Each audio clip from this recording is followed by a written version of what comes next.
κουβεντιάσουμε την ιστορία με τη χρονολογική σειρά. Τον Οκτώβριο του 2024, ο Μάριος Ηλιόπουλος μέσω ενός κοινού γνωστού προσεγγίζει τον Χαβιέ Ριμπάλντα προκειμένου να διερευνήσει το αν ο Ισπανός έχει ή όχι τη διάθεση να δουλέψει σε μια ελληνική ομάδα. Ο Ριμπάλντα απαντά ότι ενδιαφέρεται στην περίπτωση που όλο αυτό το σχέδιο μπορεί να πληρεί τα κριτήρια που εκείνος έθετε προκειμένου να αναλάβει μια δουλειά. Κάνουν μια συνάντηση και σε αυτή τη συνάντηση ο Ριμπάλντα εξηγεί όλη την ιδέα του, όλο το όραμα που έχει σε σχέση με το ποδόσφαιρο και ειδικά σε σχέση με τον εξευρωπαϊσμό μιας ελληνικής ομάδας, με το πώς εκείνη δηλαδή μπορεί να αλλάξει τη δομή της, την υποδομή της, τις βάσεις της για να εξελιχθεί σε ένα κλαμπ, μια ποδοσφαιρική εταιρεία που στο ποδοσφαιρικό κομμάτι λειτουργεί με ευρωπαϊκή αντίληψη, με ευρωπαϊκή νοοτροπία. Ο Ριμπάλντα ξεκαθαρίζει στον Ηλιόπουλο ότι δεν κυνηγάει ένα μεγάλο συμβόλαιο σε σχέση με τις αποδοχές για τον ίδιο, κυνηγάει συνθήκες. Δηλαδή κυνηγάει ένα κλαμπ, μια ομάδα που θέλει να επενδύσει για να δημιουργήσει υποδομές. Ακούει από τον Μάριο Ηλιόπουλο ότι αυτό είναι το όραμά του, ότι θέλει να κάνει μεγάλα πράγματα για την ΑΕΚ και ότι θέλει να αφήσει πίσω πράγματα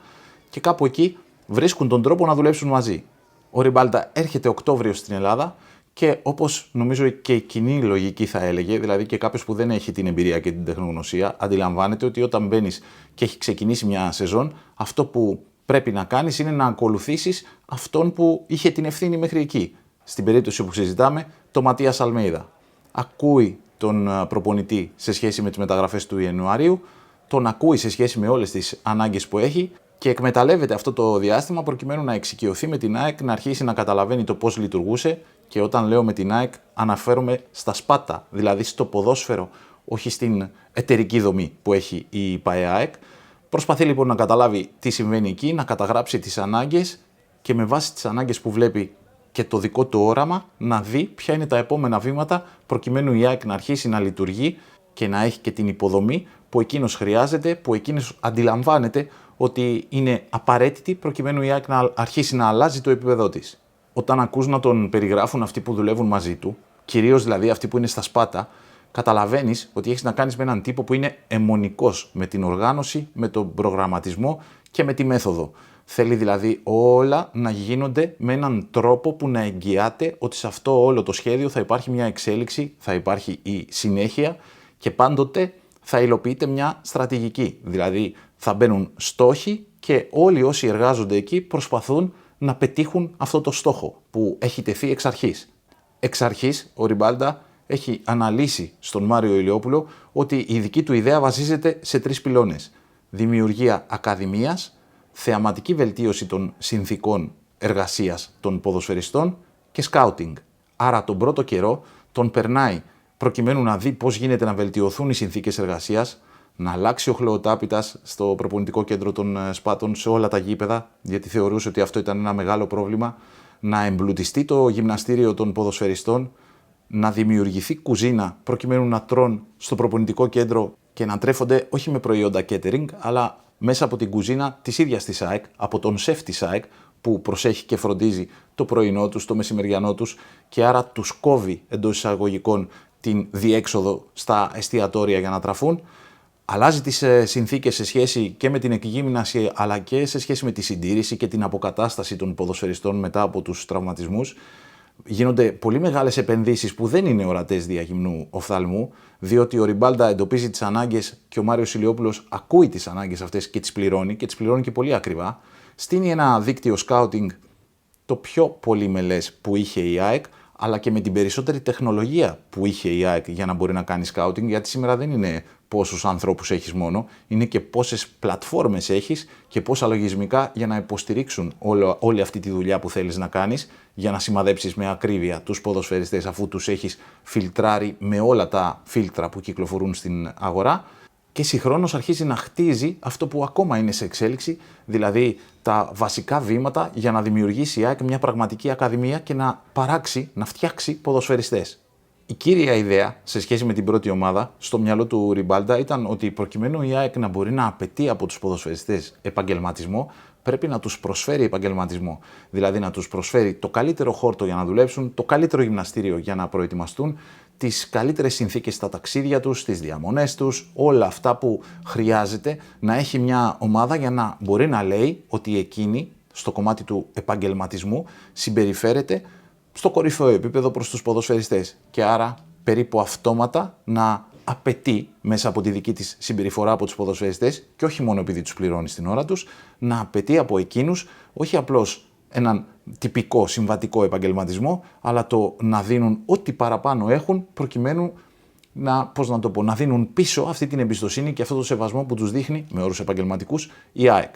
Όλα αυτά μου θυμίζουν τις πρώτες συζητήσεις που έκανε ο Ότο Ρεχάγκελ με την διοίκηση της ΕΠΟ τον καιρό που προσελήφθη, όπως και τις συζητήσεις που είχε κάνει ο Άγχελ Ιορδανέσκου με την Ομοσπονδία πριν από τον Ότο Ρεχάγκελ για την ανάγκη να αρχίσει η Ομοσπονδία να συμπεριφέρεται επαγγελματικά προς τους ποδοσφαιριστές. Η συνέχεια είναι γνωστή και έφτασε μέχρι την κορύφωσή της το 2004. Η ΑΕΚ λοιπόν άλλαξε πολύ. Δεν είναι μόνο ότι άλλαξε αριθμητικά στο ρόστερ αυτού του υποστηρικτικού επιτελείου. Είδαμε στη Νέα Φιλαδέλφια, στα επινίκια, περίπου 50 από αυτούς. Αν τους είχε όλους, θα έπρεπε να έχει παραπάνω χώρο στην εξέδρα για να μπορέσει να τους χωρέσει. Και κάποιοι δεν ήταν και δυνατόν να βρίσκονται εκεί, γιατί την ίδια ώρα μπορεί να δούλευαν, δηλαδή να ταξίδευαν για λόγους σκάουτινγκ ή να συντηρούσαν τον αγωνιστικό χώρο στο προπονητικό κέντρο ή ένα σωρό δουλειές, κουζίνα της, όλοι αυτοί που βρίσκονται στα σπάτα για να φροντίζουν τους ποδοσφαιριστές. Είναι πολλοί δηλαδή που δεν φαίνονται, που όλοι αυτοί, το έγραφα και στο Sport 24 σε ένα κείμενο, μοιάζουν λίγο με ψηλά γράμματα σε μια υπερπαραγωγή, σε μια ταινία που έχεις παρακολουθήσει και δεν κάθεσαι να δεις ποιος έκανε τα φώτα, ποιος έκανε την φωτογραφία κτλ. Στην πραγματικότητα όμως όλοι αυτοί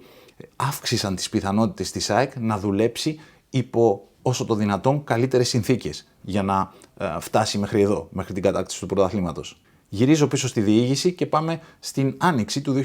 2025,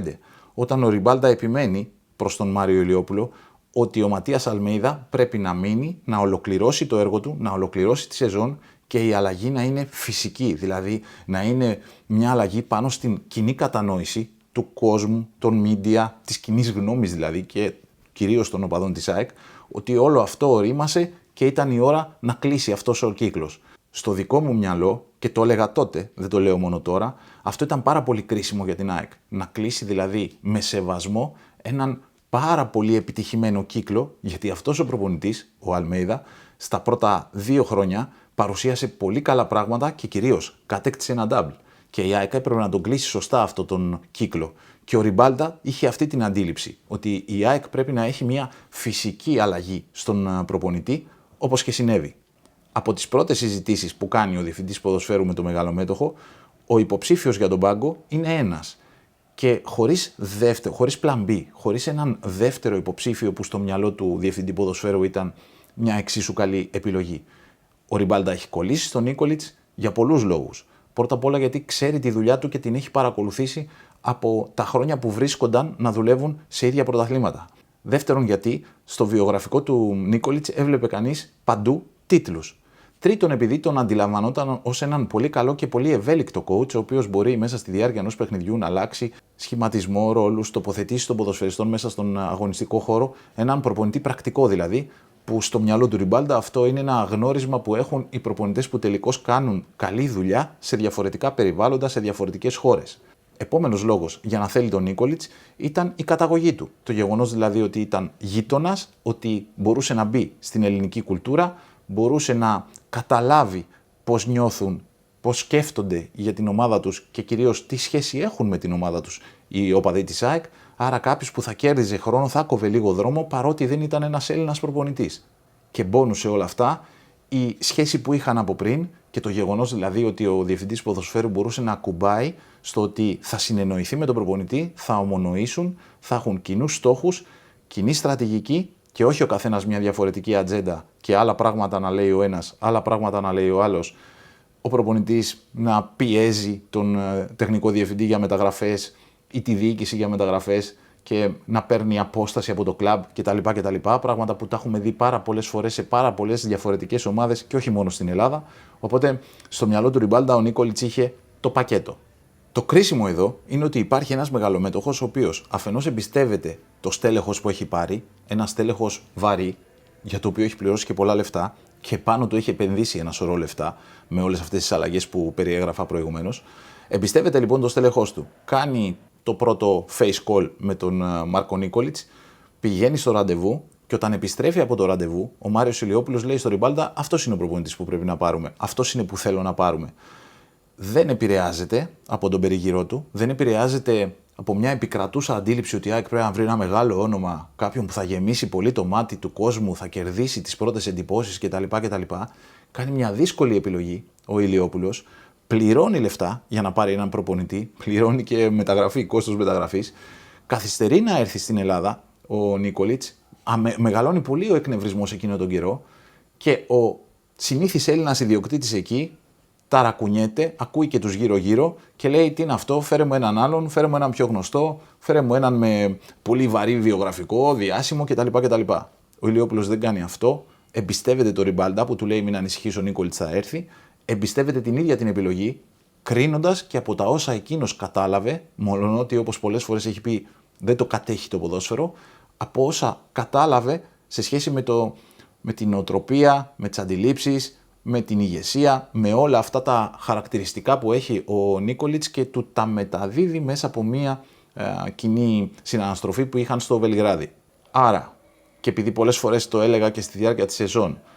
ότι αυτό το πρωτάθλημα, η κατάκτηση του πρωταθλήματος θα είναι και μια νίκη της λογικής στο ποδόσφαιρο. Εδώ που βρισκόμαστε σήμερα, αυτό το παράδειγμα που έχει δημιουργηθεί είναι ένα πολύ καλό παράδειγμα για το ελληνικό ποδόσφαιρο. Είναι η ιστορία ενός μεγαλομετόχου που ήθελε να κάνει μεγάλα πράγματα, που είχε δηλαδή τις ιδέες και τα οράματα, αλλά δεν μπορούσε να έχει τη γνώση σε σχέση με το ποδόσφαιρο, δεν μπορούσε να ξέρει πώς γίνεται. Όλοι μας θέλουμε να φάμε ένα καλό φαΐ, αλλά δεν ξέρουμε να το μαγειρέψουμε όλοι. Όλοι μπορεί να φανταζόμαστε τι θέλουμε να έχει μέσα, αλλά δεν ξέρουμε πώς βγαίνει η συνταγή, ούτε ξέρουμε να την υλοποιούμε τη συνταγή. Το απλουστεύω, αλλά εκεί βρίσκεται όλη η ουσία για αυτό που έχει κάνει η ΑΕΚ και όχι μόνο για την κατάκτηση του πρωταθλήματος, αλλά για το γεγονός ότι σε αυτούς τους περίπου 20 μήνες, από την ώρα που προσέλαβε τον Ριμπάλτα μέχρι εδώ, η ΑΕΚ έχει καλύψει πολύ έδαφος σε σχέση με τον Ολυμπιακό και τον ΠΑΟΚ, οι οποίοι στο κομμάτι αυτό της οργάνωσης, συγκριτικά με την ΑΕΚ, ήταν πολύ πιο μπροστά. Όχι επειδή έχουν μεγαλύτερα επιτελεία, αλλά επειδή εδώ και χρόνια δουλεύουν καλύτερα, σε ανώτερο επίπεδο, σε όλα αυτά τα κομμάτια της υποδομής που έχει ένα ποδοσφαιρικό τμήμα, μια ποδοσφαιρική ομάδα, γιατί